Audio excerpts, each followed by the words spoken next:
Well, it's 8 o'clock, so let's get started, everyone. So a very warm welcome to everyone who has joined or is joining at the moment.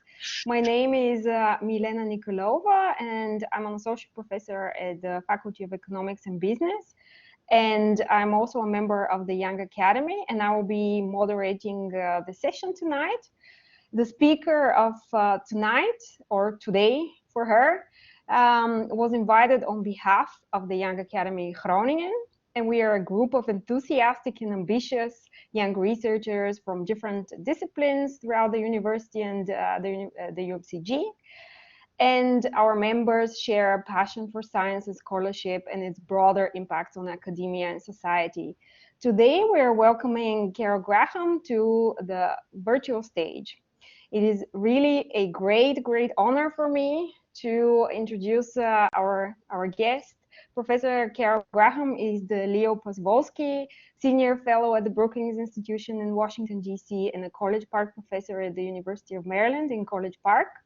She's also a senior scientist at Gallup, and she's one of the pioneers of the field of the economics of happiness. She is the author of too many books to mention and too many articles to mention, but her most recent book is called Happiness for All, Unequal Lives and Hopes in Pursuit of the American Dream. It's from Princeton University Press, 2017. She is the recipient of many awards, but 2 Pioneer Awards from the Robert Wood Johnson Foundation, and a Distinguished Lifetime Scholar Award from the International Society for Quality of Life Studies. She also served on the National Academy of Science panel on well-being metrics and policy in 2012 and 13, and has advised many governments around the world on the inclusion of metrics of well-being in policy and design and evaluation. Tonight, or today for her, since Carol is in Washington, D.C., Carol will share her insights on the potential of novel well-being metrics in tracking and serving as warning indicators of despair in the United States and in other countries. The talk will take about 45 minutes, and after that, there will be some room for discussion and questions. If you have a question during the talk, please write it down in the chat, and I will address it at the end. And at the end, I will ask you to unmute yourself and ask your question in person. If you're experiencing any difficulties with Blackboard Collaborate, our wonderful software, you can address them in the to Studium Generale technical support in the chat. So without further ado, Carol, please take it away. Well, Milena, thank you very much. It's a real pleasure to be here and to give this lecture, not least because the one thing you didn't list among my achievements was that my wonderful PhD students, and one of the most brilliant of them was none other than Milena Nikolova. So she is flying high and flying fast, and it's really fun to watch and to be a part of some research with her. And so I guess without further ado, I will jump in. The only other thing to say is this is really, some of the research I'll talk about is already done. Some is really in progress. And in part, there's a call for thinking more about hope in the well-being dimensions, sort of to push the envelope one more step. In fact, I just turned in my next Princeton book called Hope and Despair. Very simple title, much less wordy than the last one, which is again trying to highlight the role of hope. And it's a trick to do in economics because there are lots of things we don't know about it, and it combines traits like being an emotion with being an aspiration, with having some agentic properties. But I'm convinced that we really need to understand it, and we really need to start thinking about it, because certainly the U.S. is the poster child for a lot of despair, for a society really coming apart at the seams, with over, almost 100,000 deaths of despair a year prior to COVID. In 2020, we had almost 100,000 overdose deaths alone. So we have a society that is really suffering from despair. And my argument from an economics perspective is that if we do not deal with it, we're not going to recover, either economically or in terms of civil society. We've done a lot of work showing that people in despair just don't respond to incentives the way we think they will. So it really tosses most economic assumptions on its head if you have large percentages of the population in despair. And that also people in despair tend to be very vulnerable to conspiracy theories and to other right-wing nationalism and to other things that the U.S. for sure is facing in a big way. I think some countries in Europe are also dealing with some of the same things, not as extreme. But there's a whole new set of work by neuroscientists about despair and radicalization that has become part of the research I'm doing with some colleagues in terms of the urgent need to combat despair. And because of that, we really need to understand hope, because people who don't have hope are not going to recover. Psychiatrists have known that for years, but I think we're now dealing with it in a much broader societal sense. Okay, so with that, I think I can just scroll through. Great. So basically, for about 10 years, I've been looking at why the increasingly unequal distributions of income, well-being, and hope matter, and why they're important to our future health and prosperity. And in multiple studies, we're finding that hope is indeed a real channel to individuals' investments in their future. But what we also find, and I know Milena has written very eloquently about this, is that people with higher levels of well-being are more productive, they live longer.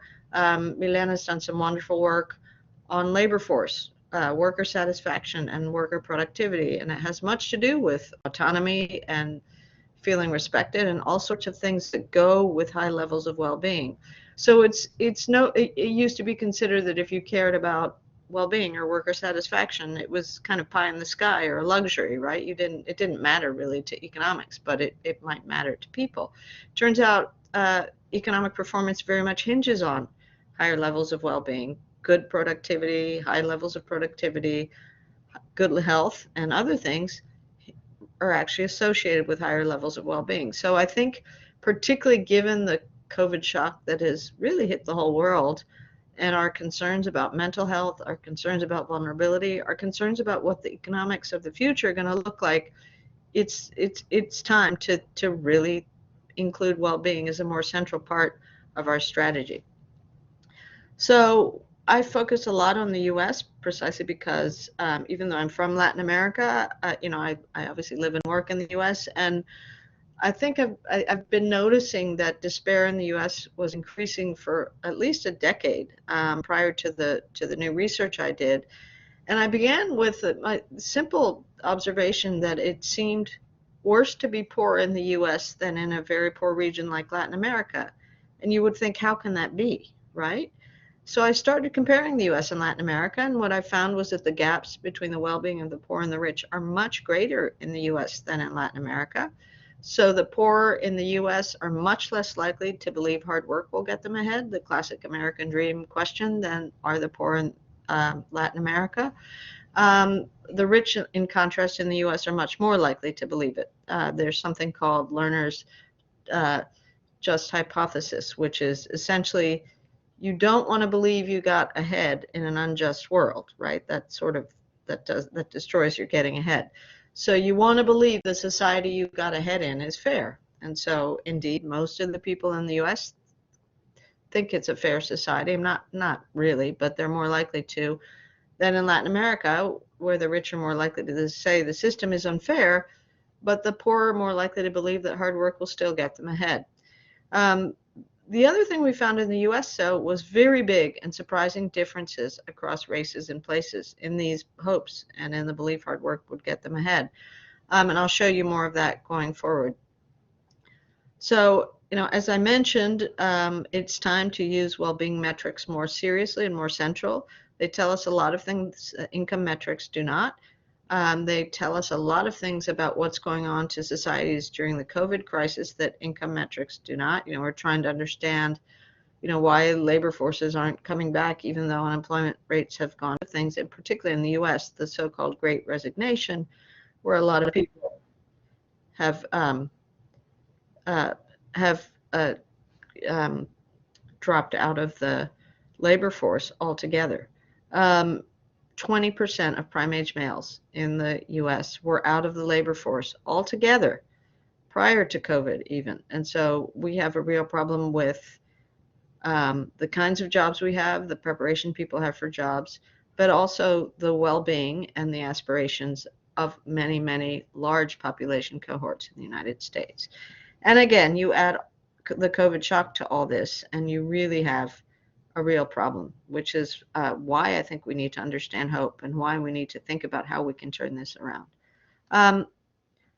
So I know this slide will be dull for well-being scholars and probably unwelcome for many people who don't want to see an equation at 8 o'clock at night, which I understand it is there.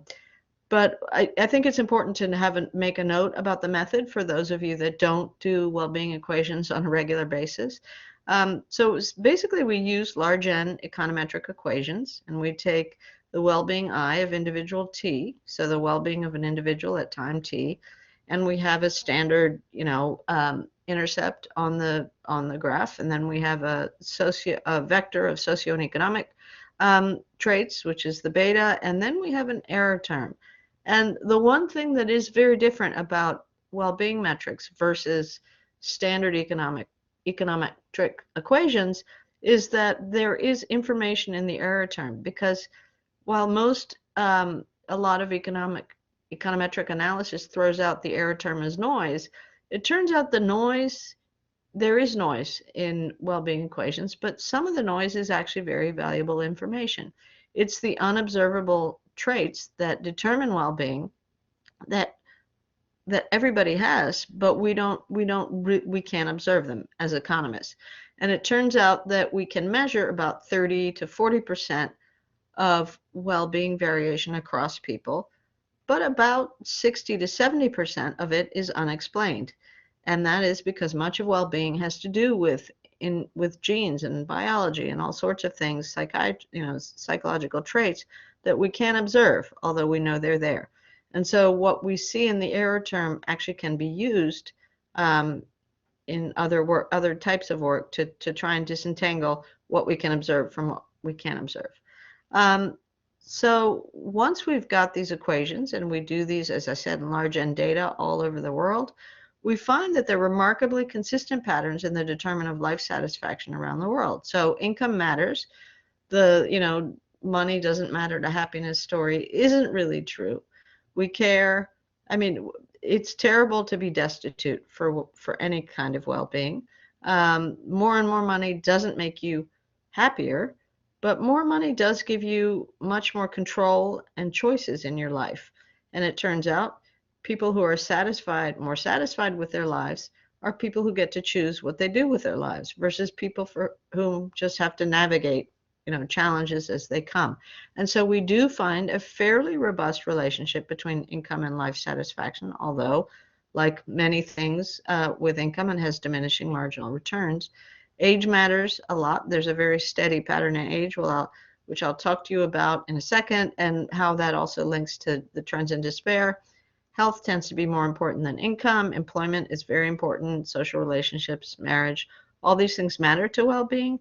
You often hear that married people are happier or attached people are happier than single people, and that's true, but it's not that marriage makes you happy. It's that people who are happier are much more likely to attach to each other. And so what you see in cross-section data is just the fact that you're comparing people who have attached to each other to people who remain single, and the attached people are much more happy. It isn't that marriage has a lasting effect on happiness. In fact, my friend Claudia Senek in Paris, a colleague of mine, has written a wonderful paper called "You Can't Be Happier Than Your Wife." And it turns out that the overtime effects of happiness indeed are short, but also conditional on being married. The probability of divorce is highest when there are asymmetries in happiness levels. So it's much better to have two happy people married to each other or two unhappy people married to each other, but you don't want a happy person and an unhappy person because they drive each other crazy and they're much more likely to get divorced. Anyway, given these patterns that we know about, we can then explore the happiness effects of things that vary or change more, such as inflation and unemployment rates, inequality, environmental quality, commuting, smoking, exercise, and other behaviors, drug addiction, obesity, and more. And as I mentioned earlier, I think it's quite important to note that people with higher levels of well-being or with higher levels of hope for the future are more productive and they live longer. And I guess the most important thing to remember from this slide, if you're not an econometrician, is that we're not asking people if certain things make them unhappy or happy. We have taken their well-being levels in these large N equations, and then we look at the things that vary. But they don't know that we're comparing the things that vary to their happiness levels. Okay, so to age, which is pretty remarkable pattern. There's some dispute over it still. I would say it's for the most part settled, but there is an actually documented midlife dip in life satisfaction, and it holds in countries around the world. It varies a little bit, but it tends to be in the middle-aged years. Economists think about aspirations aligning with reality and the double burdens of both finances and children and maybe older parents in the middle-aged years. Psychologists and psychiatrists describe this as emotional wisdom. So once you hit the middle-aged years and you sort of recalibrate, people tend to get older until they die, as long as they're healthy. And so obviously that tends to diminish a bit after age 80, but until about age 80, you get a very distinct U shape. And one reason for showing the slide, besides that you can place yourself on the slide, and I'd hate to be 26 looking at this slide right now, but I think some of you probably are, is that happier people live longer. So there's a selection bias as well. So what you're seeing as the U curve goes up in the very old ages is that then you have just the very happy people who live that long. There's a relationship between well-being and longevity, as I mentioned, and it shows up in this curve. The most important or the most relevant part of this slide to this talk, though, is that it's in these same middle-aged years that you get a hump shape in antidepressant use, in suicide, in stress. So not only is there a low in well-being, but there is a high in ill-being in the same age range. So just this is the really shocking finding, or the surprising finding in the U.S. that I'm going to talk a little bit more about with the time I have. One is that we have very big differences in racial differences in well-being in the U.S.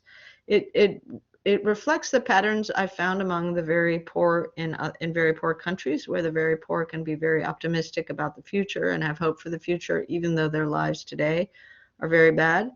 But the biggest gap is between poor blacks, who are 3 times as likely to be up on higher on an 11-point optimism scale.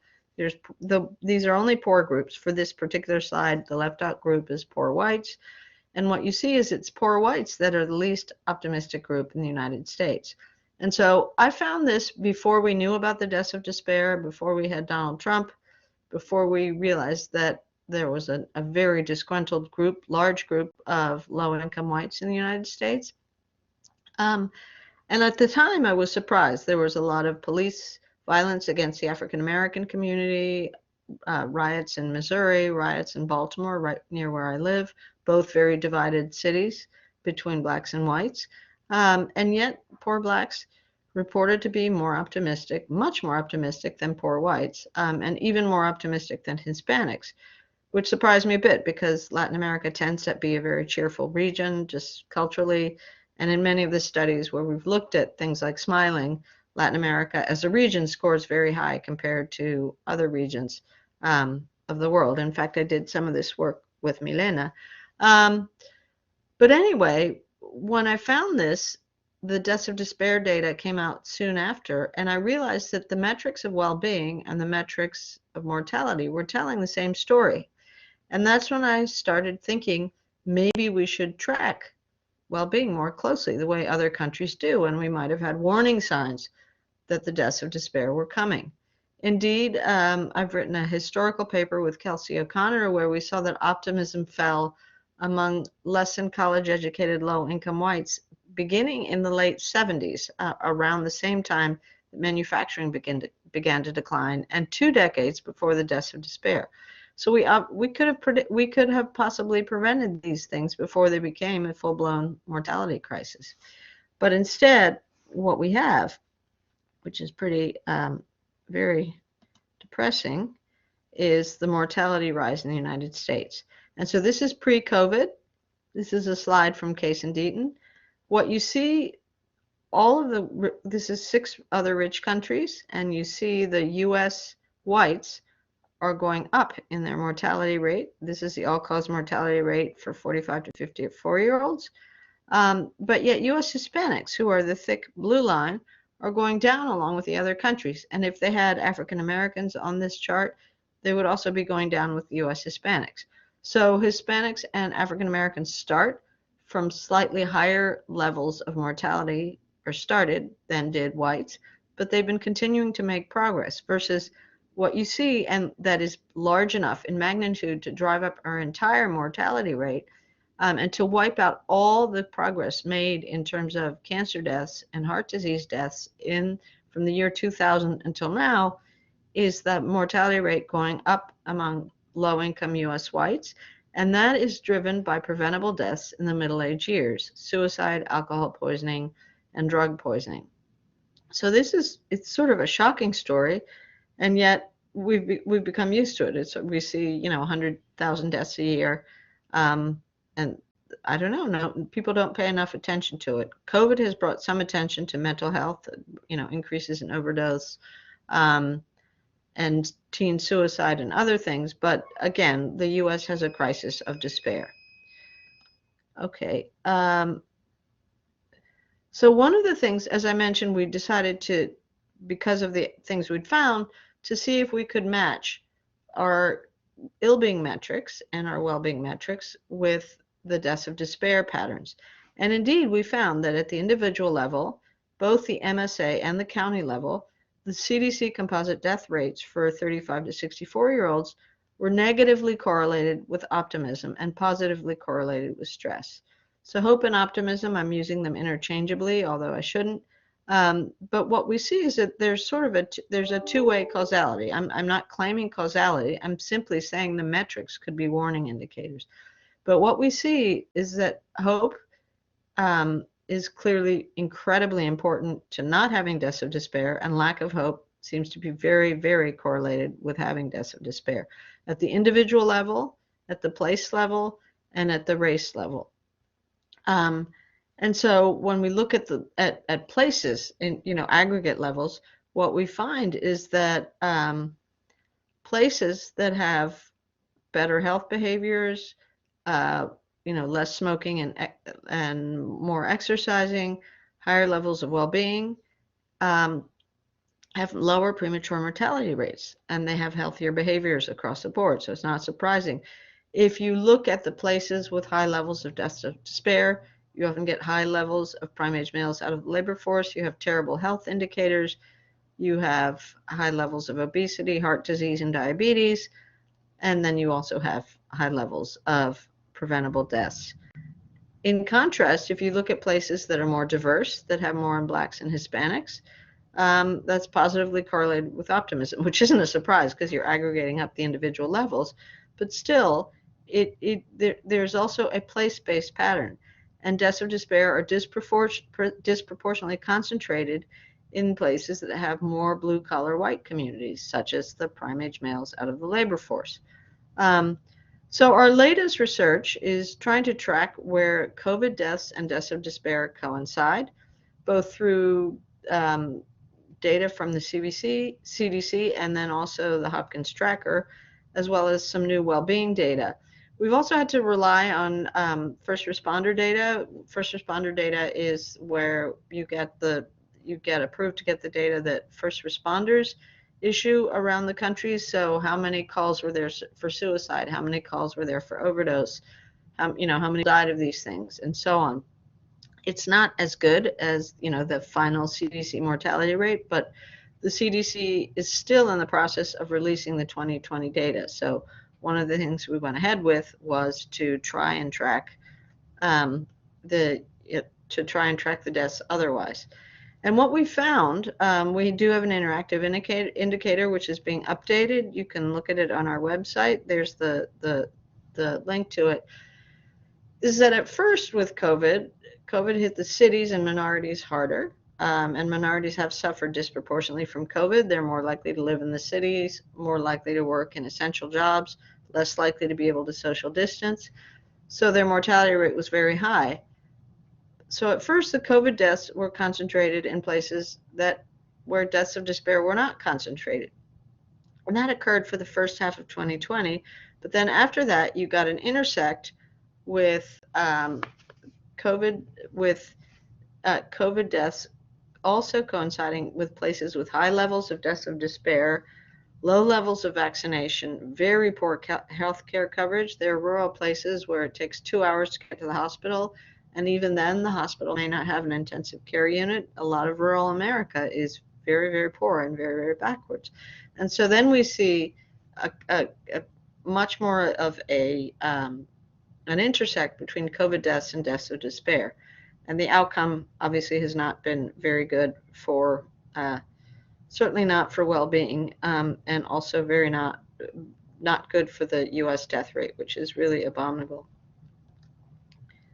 One of the things that I've focused on also more recently, in terms of this whole idea that people in despair don't respond to economic incentives the way we normally would, or we normally would assume that people respond, is this whole issue of labor force dropout. So we have some new work on the plight of prime-age male workers. The focus is on men, because the men tend to be the most toxic group. And the focus tends to also be on white men, who are even more toxic. And so what we find is that white prime-age males out of the labor force have the worst well-being metrics or markers than any other labor force cohort, even the unemployed and the retired. They have high levels of despair. They have bad objective health. They have high levels of reported pain. That's often linked to opioid addiction, because it used to be, that's changed a little bit, that if you reported pain and you were white, you were very likely to get opioids.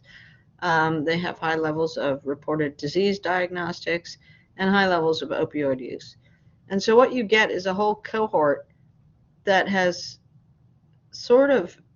become not just a very large loss to productivity, a very large population cohort out of the labor force. As I mentioned, 20% of prime-age males were out of the labor force prior to COVID, and they don't get counted in the record low unemployment rates and in the record high stock market rates, because they fall out of the ratio, right? If you haven't been looking for work for 6 months, you are no longer counted as looking for work, because you're not, but you're also no longer counted as part of the unemployed pool, which in a way you are.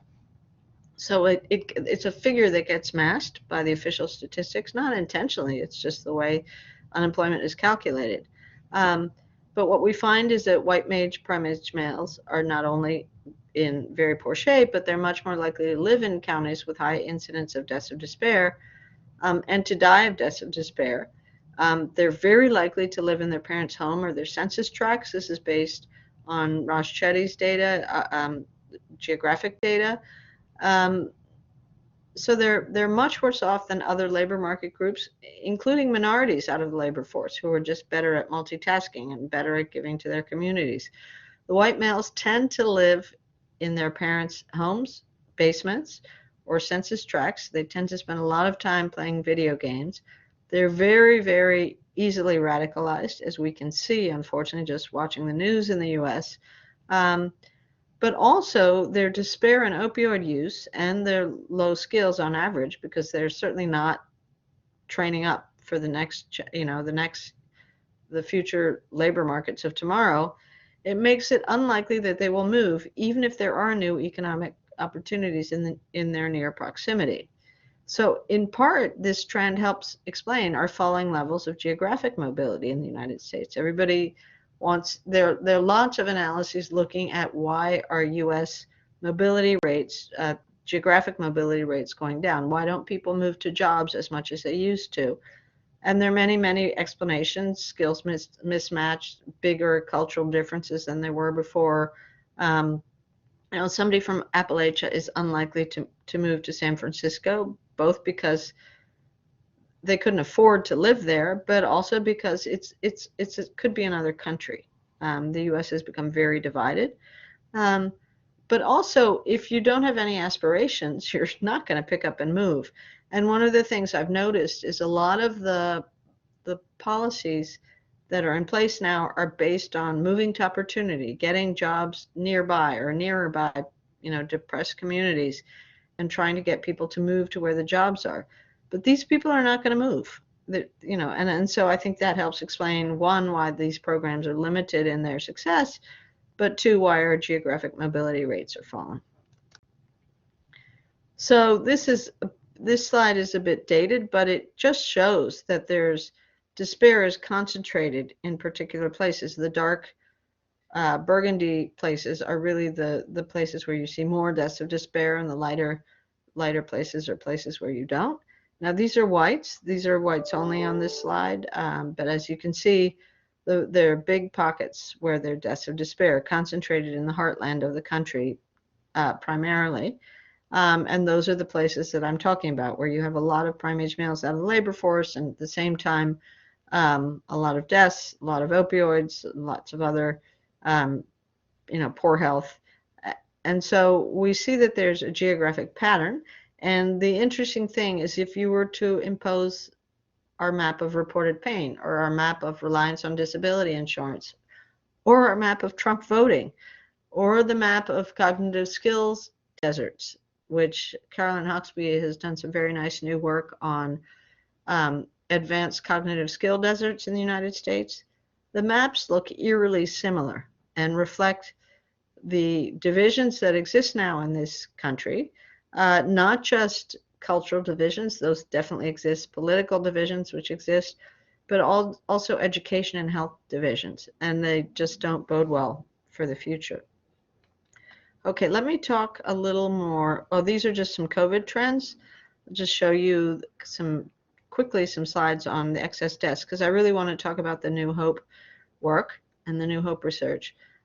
So as you can see, the yellow line is 2019 to 2020, the end of 2019, the last few weeks of 2019, and then 2020, compared to the previous 2 years, and you see a very large increase in overdose deaths. Now this is our calculations based on the first responder data, and we did these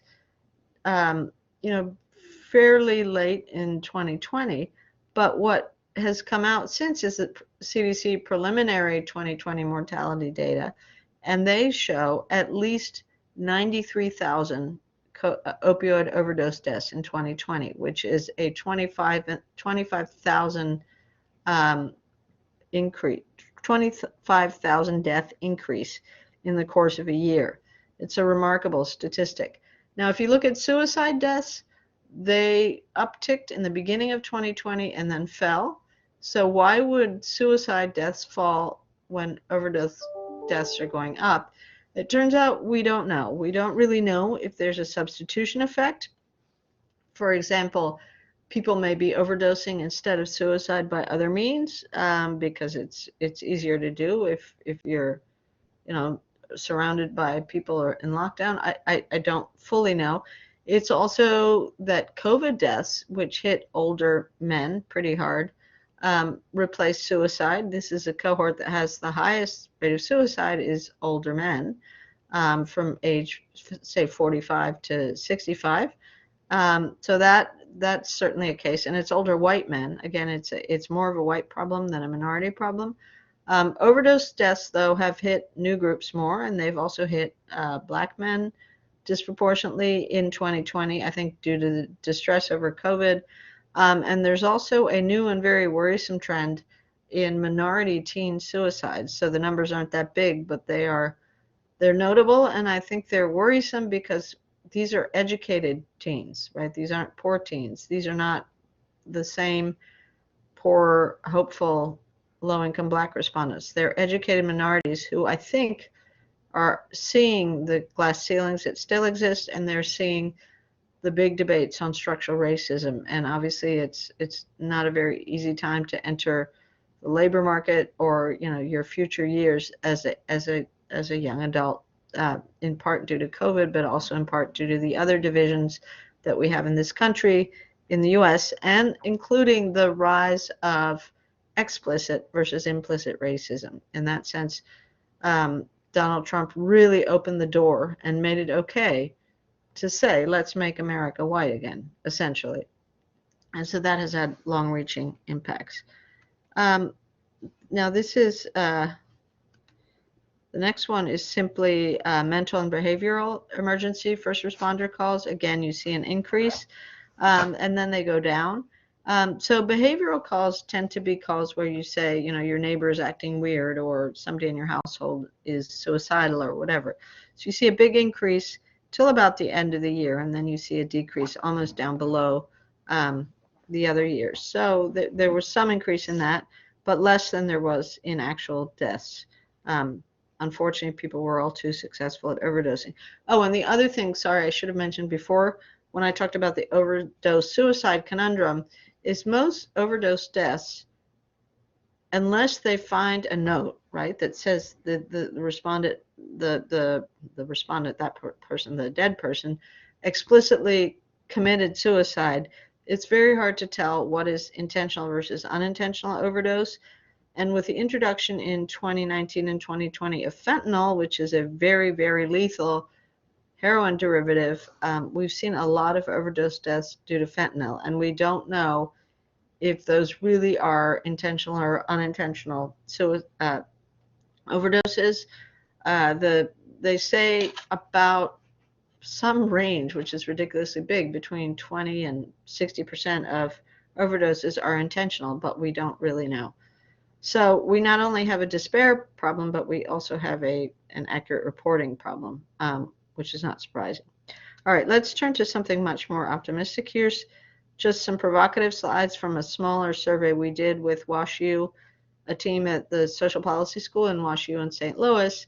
And what we find is that low-income Blacks remain the most optimistic population group, even though anxiety rates also rose among the same group. Hope and anxiety can coexist. But still, low-income Blacks were the least likely to report stress. That's on the right panel of the table, and the most likely to report to still be optimistic for the future, and that's on the left panel. And that is, I think, a remarkable sign of how long-lasting and these findings are, and how much they're due to resilience rather than just short-term fleeting optimism, which is why I think they're more indicative of hope. And I've looked back in history. I looked over time. I tested our low-income Black respondents who reported to be optimistic in 2016, 2015, and in 2019 they were doing better. They not only were still optimistic, but they'd actually done better than non-optimistic respondents with the same sociodemographic characteristics. So this finding is remarkably persistent, and it even coexists with a pandemic that struck African Americans and Hispanics the worst. So as part of all this, given how much work I do on despair and mortality, which is not really what I want to be doing, but I suppose I have to, given that, what we know, I want to understand hope better, because I think understanding hope better and learning the extent to which it can be transferred to populations that don't have it, the extent to which it can be learned, or the extent to which it can be provoked by interventions, is really important in this context.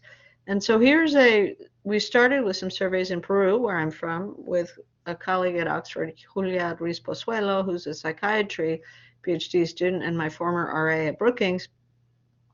And we fielded a survey of hope in poor neighborhoods, near poor and poor neighborhoods outside Lima, large neighborhood, sorry.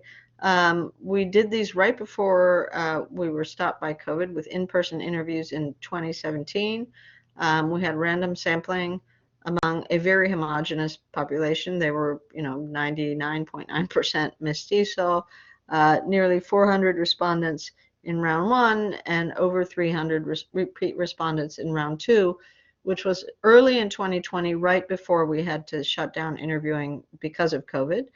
And what we explored the link between three kinds of aspirations: educational, occupation, and migration aspirations, and the propensity to invest in the future. We interviewed 18 to 19-year-old adolescents who are in a stage in their life where they're making decisions about whether or not to continue their education, get married, go into the labor force, whatever it may be, take drugs, unsafe sex, all sorts of things. And what we found was remarkably high education aspirations, even among relatively poor individuals and adolescents that were exposed to negative shock. So 85% of our 400 respondents reported they were going to go to college or to grad school, even though they were very poor. And when we went back through 3 years later, our high aspiration respondents were on track to fulfill their goals. Of course, 3 years isn't enough time to go from graduating high school to graduate school, but these kids were really on track to pursue their goals, with the exception of a few. We found that their aspirations were stable over time. So the same kids that had high aspirations in 2017, for the most part, still had them in 2020. Their aspirations were associated with personality traits such as self-efficacy and life satisfaction, which helps explain their persistence over time. And the high aspirations were also associated with positive future outcomes, such as higher investment in education and less engagement in risky behaviors. And this is a very, consistent and stark pattern. And one of the things that really matters in Peru anyway, and I think it matters everywhere, is that the same high aspiration kids had both family and community support. So the Peruvians have very strong belief that education is critical to success. And having a mentor and supporter matters as well. And what we see is that the same parents of the children that not one parent had a college education, they all wanted their children to do better. And sadly, that isn't the case among low-income whites in the US. So we then took the Peru survey and fielded it in our Missouri surveys, which were in poor Black and poor white school districts in St. Louis County, Missouri, outside St. Louis City. And what we found was a huge contrast. We had to do this by mail. We had planned to do it in person in the school districts, in the community centers, and had the support of the school superintendents. But because of COVID, we had to finally shift to mail-in surveys. And what we did is we surveyed in Jennings, which is primarily African-American, very, very problematic school district that's been turned around by a visionary superintendent, but still a lot of challenges. And Hancock district, which was also a difficult but very white district with some Hispanics, sort of almost next door, essentially, the next, district over. What we found, again, was very big differences in the same way that we found big differences among low-income African Americans and low-income whites in terms of hope. We found the same patterns in the children. They aren't children, they're older adolescents, but conditional on graduating from high school, which is more difficult in the Black district. The African American respondents were much more likely to pursue and want to pursue higher education and to have a strong belief in the value of education. And what is interesting is the heads of historically Black colleges and universities confirm this pattern really exists, that if you look at low income groups, minorities are much more, they believe much more in the value of higher education than low income whites do. And so I sort of knew this, but reading in these written responses in the surveys was really stark. So for the most part, the white respondents only wanted to graduate high school, maybe a year of technical school after. Um, and one of them, almost none of them have college graduated parents, and almost no parents, none of the white parents aspired for them to do more than graduate high school. They really actively did not think they should go to college. And so the few white kids that wanted to go to college cited lack of parental support, lack of skills and finances to be able to do it. Some of them wanted to move maybe where there was better education and less crime. But again, they all said they lacked the skills and finances and support. So what was interesting is that the whites also had much lower levels of hope for the future, um, and than did the blacks. And while they seemed reasonably happy, they reported to be reasonably happy, they weren't very optimistic or hopeful about the future. And none of them really reported a vision for or sense of what they wanted to do when they were older. In contrast, the black respondents who tended to be more deprived materially, they're much less likely to own their own home, the family they lived, where they lived. They were much more less likely to have health insurance. Both groups were fairly deprived, but the blacks were even more so. But they had more hope for the future and higher education aspirations. The mothers were much more likely to have some college education than the fathers and to still be present in the household. But in almost every case, at least one parent or a grandparent was supporting the adolescents in pursuing college or more, very much like the Peruvian findings, and the numbers align very closely. So it's really remarkable. They also tended to have broader social and family networks than the white kids did, and to rely on those networks, versus the white kids had a very individualistic, very, American dream. You work hard, you get ahead. It's all about individual effort view of the world, and yet they weren't training for the world of the future.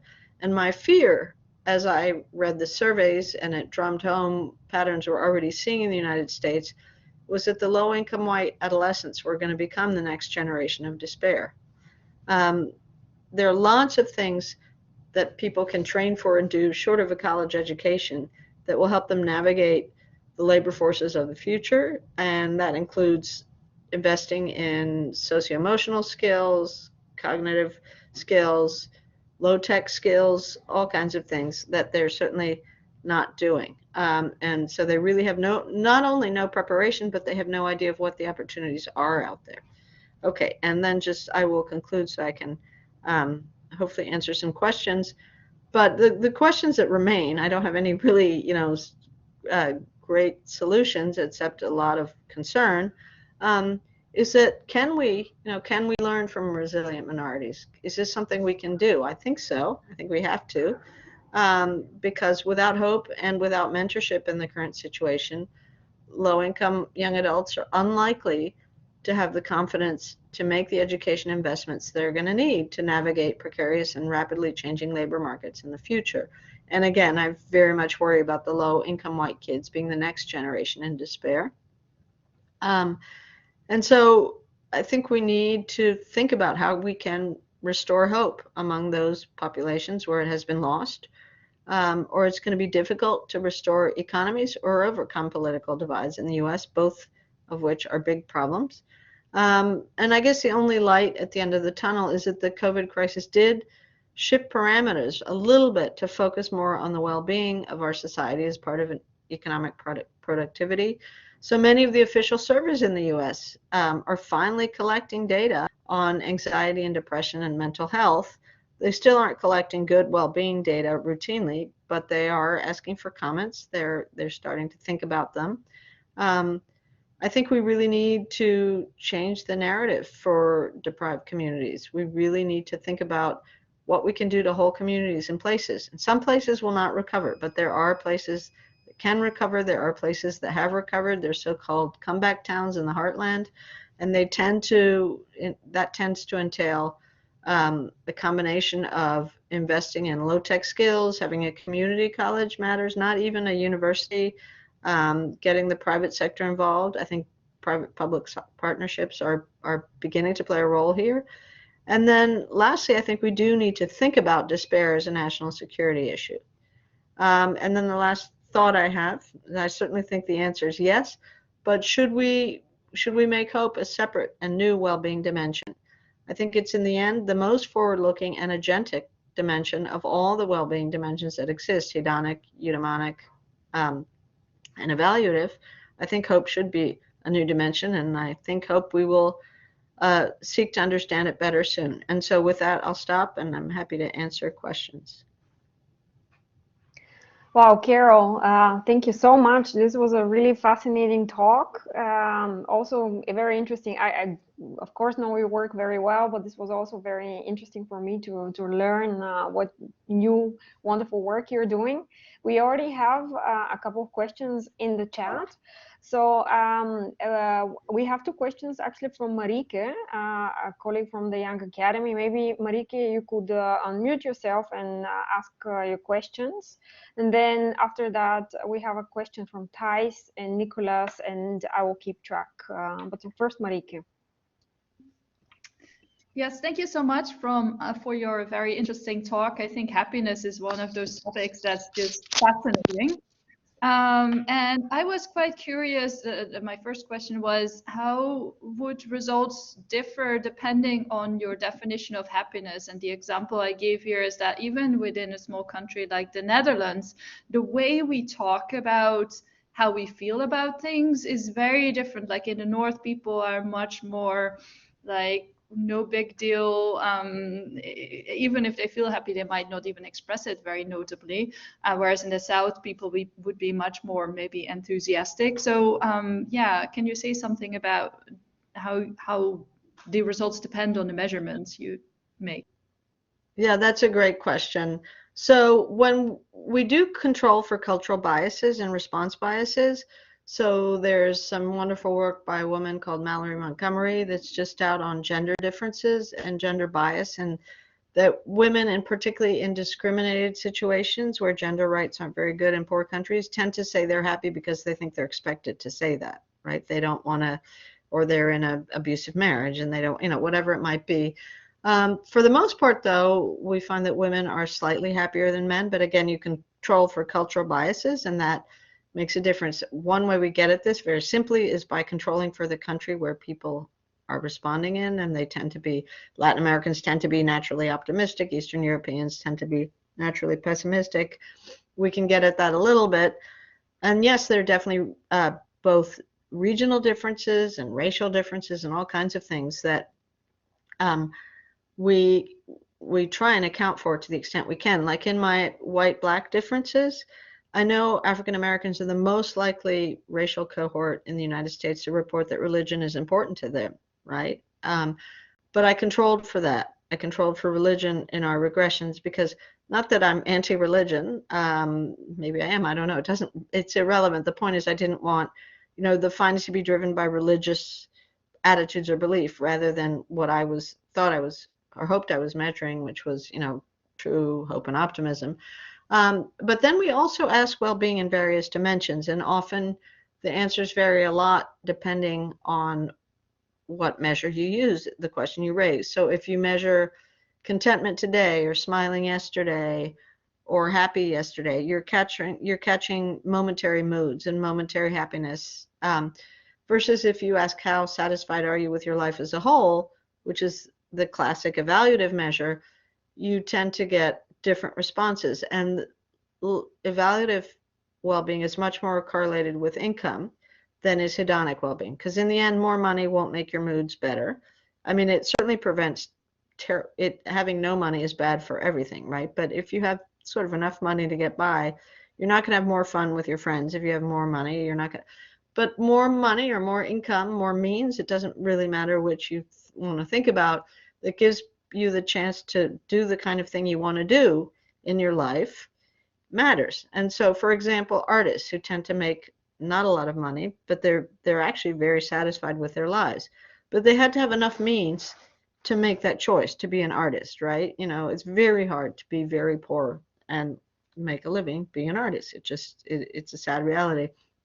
And so we find that the measure we use matters. We know less about eudaimonic well-being.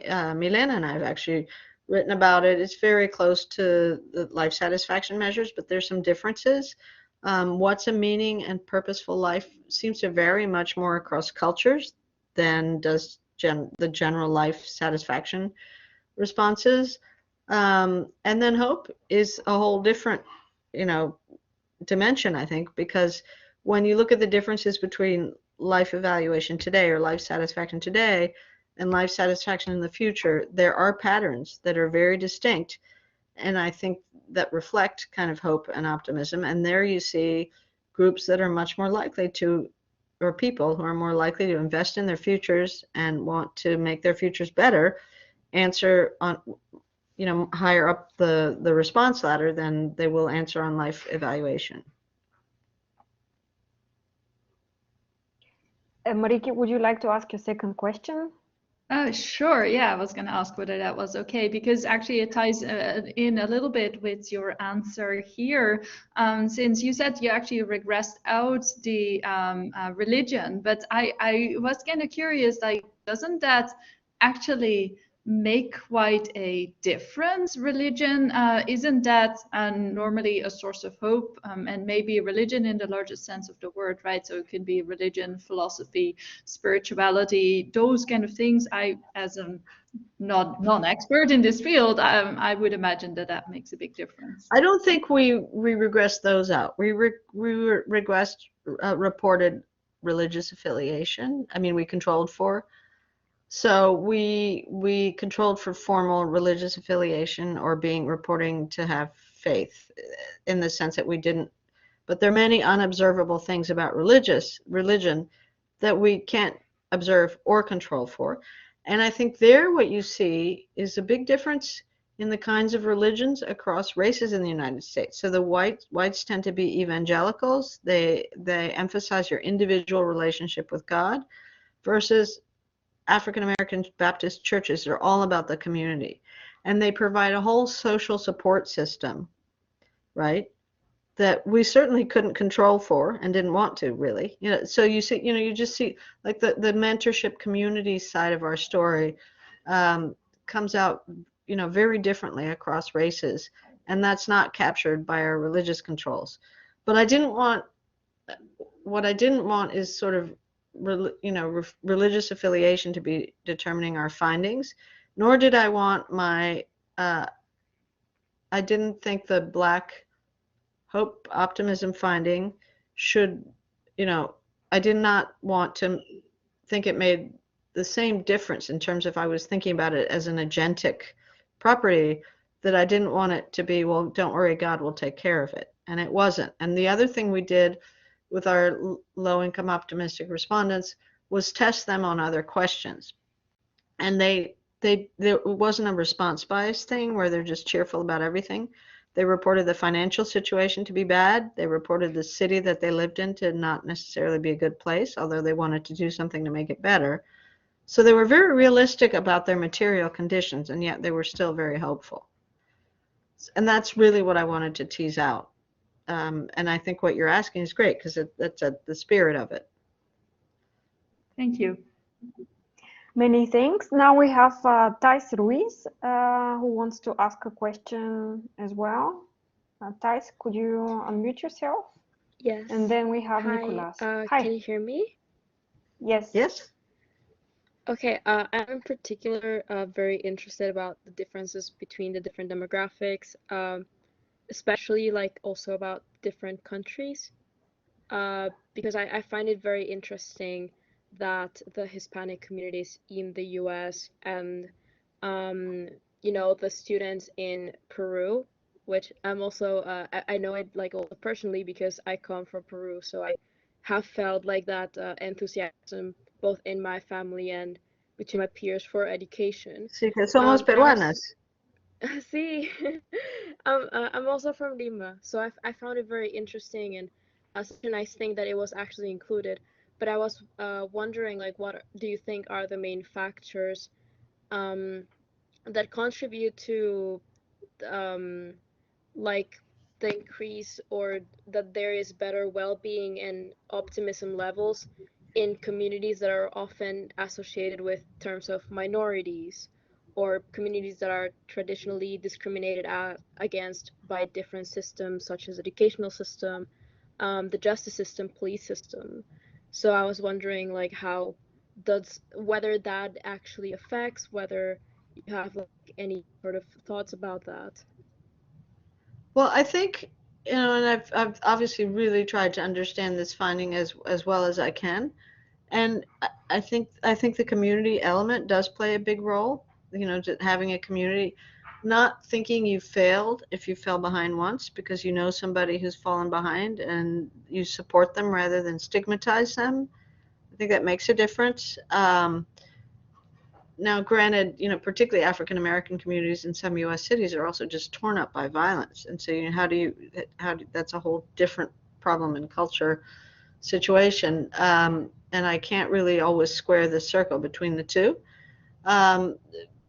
But I think certainly for the community element of it is important.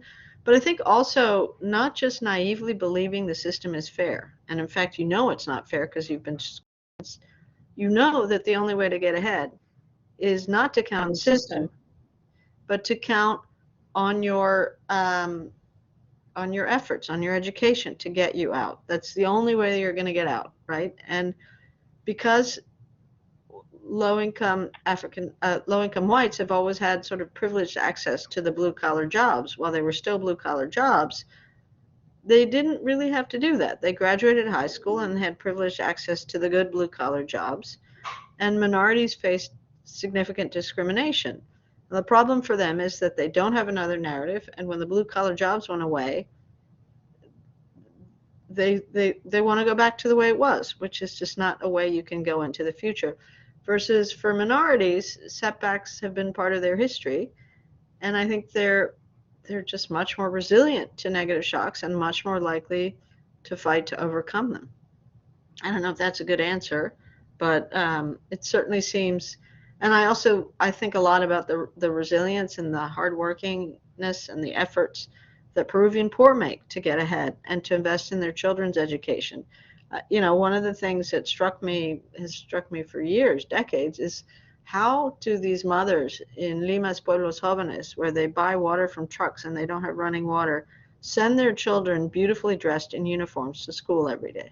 And they do, religiously. You just wonder how they do that. But that's a sign of how important it is, right? And I think certainly in Peru, and unlike, unfortunately, the U.S. anymore, public education has expanded. I think it's not great universities, but you can go to university, right? It's really become much more of a money thing in the United States. Whether you can afford it or not, the prices are just outrageous. And so it's sort of, good education seems to be something for the rich in the United States and not for everybody, versus for most other societies, certainly in Europe and I think, certainly in Peru and many, not all other Latin American countries, I think that's more the case. Many thanks, Carol. We have also two questions from Nicholas. Maybe you can ask both of them. And then, Carol, I hate to say this because these are great, deep questions, but if you could also shorten your answer a little bit, so that we can go through them. Thank you so much. And nice answers as well. Yeah, Nicholas. Hi. Yeah. Well, I did have two questions, but it seemed that they've both been addressed by Carol, because the first one was to do with religiosity across the demographics. You've already talked about that, and then the other one was to do with the disappearance of blue collar jobs, and if that might be the reason why whites are suffering from despair more than other demographics, just because other demographics have developed hope as a coping mechanism where the whites may not have yet. but you've already mentioned that, so maybe if someone else wants to ask a question. Well, there were good questions, but yeah, I think I did answer them. Thank you, though. That's great. Thank you very much. We have a question then next from Sander van Lanen. Sander, would you like to ask your question? Yes.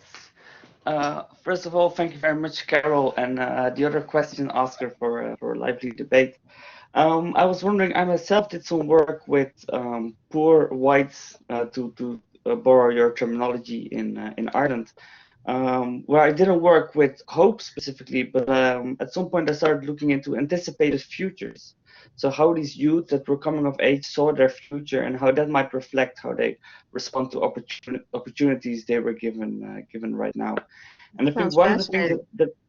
that was fascinated me was that it seemed that those youth that seemed to have the hardest past seemed to be the most hopeful towards the future if they had overcome that past.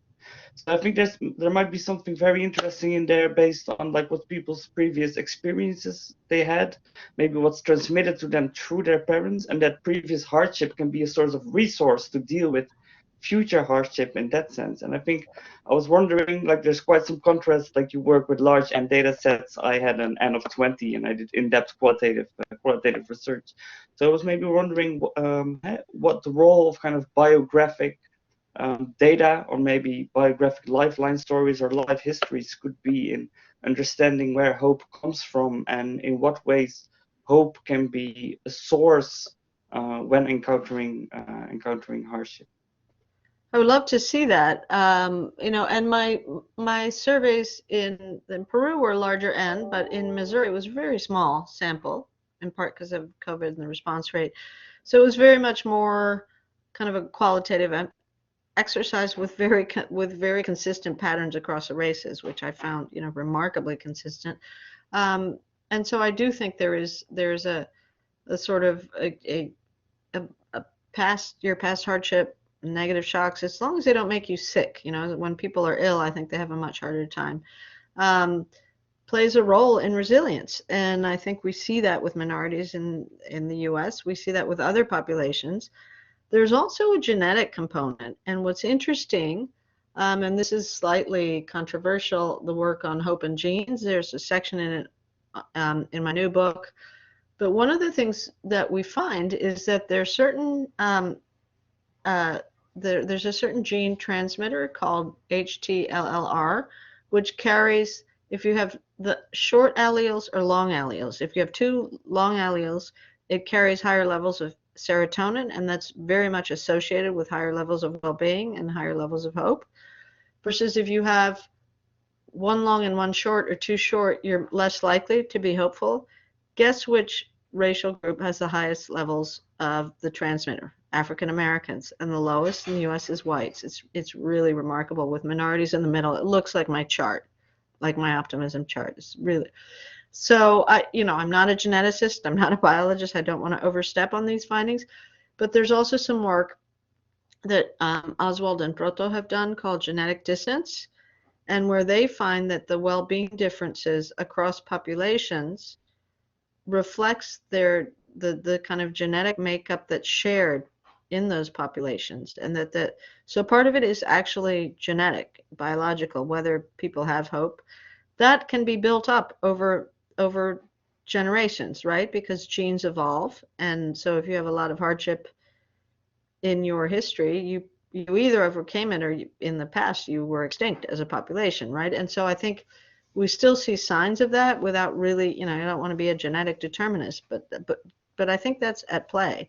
And one of the things I think is really fascinating about where well-being science is going is that we're starting to, like the old work and old debates on IQ, whether it was genes or the environment that determined IQ, and the two sides were, viscerally opposed to each other if you drew a conclusion. Turns out the genes and the environment interact over the life course, and the people's IQ reflects those interactions. So you can be born with a very high IQ, but have a horrible childhood, and it never really develops. You can be born with a lower IQ, but if you grew up in a great environment that supports you're developing and learning, your IQ does increase through until the late 20s. And so I think well-being is sort of similar. I think there's kind of a, people have their genetic traits distribution. They're cheerful people and they're less cheerful people, and both kinds. There are people that will always be curmudgeons regardless of what happens, and then they're the kind of people that are always happy regardless what happens. And they seem to value different things. Like the least happy people value money the most, and the most happy people like learning and creativity. But I think that distribution of traits, innate distribution of traits, interacts with people's environments as they go forward and as they go through life, and it determines their overall levels of well-being. And so I think that's also what you're seeing with the kind of what we're seeing in the US now, particularly among the less educated cohorts, where hope, I think, matters more. If you have less means and less education, hope is very likely to be something that gets you ahead. And where we find that whites over time haven't needed the same kinds of resilience that minorities need to survive and get ahead. And that has been passed on from one generation to the other. So I don't know if I answered you very well. I'd love to see, biographic qualitative surveys of histories. I don't do them. I don't know how to do them. So, but if you'll do them, that would be great. Great, thank you so much. I think Anya just had a comment, so then we can have Alex ask his question about identity politics, and then there was a similar question by Havun Harati as well on identity politics. So Alex, maybe they should ask both questions at yeah, once. no, just one. Just Alex, could you ask your question? Yeah, hi. I hope you can hear me. My voice is a bit because I have COVID. Oh. But so the question was, to which extent would identity politics still be a valid way of measuring oppression in the society when supposedly the most powerful group is the saddest one? Because that's a right good now, question. like, the men are at the top, and then we see them being this unhappy. Well, I think what's happening, at least in the US, is that girls are graduating college at a higher rate than boys. So you're starting to have some reversals in gender patterns that were long established. You're starting to, I'm not saying there's not discrimination and there are not challenges, but you're starting to see, very successful women running things. And you're starting to see some big, also successes by minorities. I think, unfortunately, Trump was almost a backlash against Obama's success, and it was a racial backlash, if you want to know the honest truth. But I don't think it's going to stop it. I think when you have just huge differences in willingness to invest in education across whites and minorities, and the minorities are that determined to keep investing in their education, those things are going to translate into progress over time. And so the identity politics is very much a want to return to the past, to return to past privilege in the US. And I think it's dangerous. And in the end, there's no vision for the future. And it's a very discriminatory and exclusive one. I can't believe how strong it's become, but obviously in my wishes, I hope it goes away. But at the least, we have, we obviously have to deal with it. And I think one way to deal with it is through the next generation and having kids that are much more colorblind, that invest in the right skills, that get ahead, that work with people that aren't just like them, and see a kind of a much diverse society that works than we're seeing now. Yeah, thank you so much. Thank you, Alex. Yeah, so there are no more questions in the chat except for, actually a request from Thais to share any material if you have on Peru and well-being. Richard Webb's book comes to mind, but also... Yeah, well, I actually have a new, our survey with Julia was just published in Journal of Population Economics. So okay. I can send the link. Yeah, great. We'll send it to you after, Milena, if you don't mind. It sounds good, yeah, in the Journal of Population Economics. Nice. Good journal as well. And I don't see any other questions in the chat. Are there any other questions for Carol that that you would like to ask? Any closing questions? I think everyone wants to go to sleep. Well, it is 9:15. It's 9. I know. That's what I mean. It's In late. the Netherlands. So, Carol, it was a really, really fascinating talk. It has been a real pleasure to host you, albeit virtually. Hopefully, next time we see each other, it will be live. Hopefully, you will come and visit us in Groningen. Thank you very much for the talk. Thank you very Only much. if I get to meet Nora. There you go. That